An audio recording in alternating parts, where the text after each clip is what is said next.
எத்தனை சாமி வந்ததையா, இது எந்தெந்த சாமி தந்ததையா, எத்தனை பாட்ட சொன்னதையா, அத சுத்துற பூமி கண்டதையா, அடிச்சு வீசும் காத்துலையும் அந்த தகப்பனாச சுத்துதையா,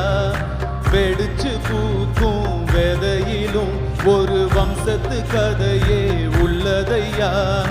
100 தலைமுறை சேர்ந்து செதுக்குன ஈர நிலம் இது பாறையா, வாழும் வரையிலும் நீயும் விதைக்கிற கடமை இருக்கு கேளையா.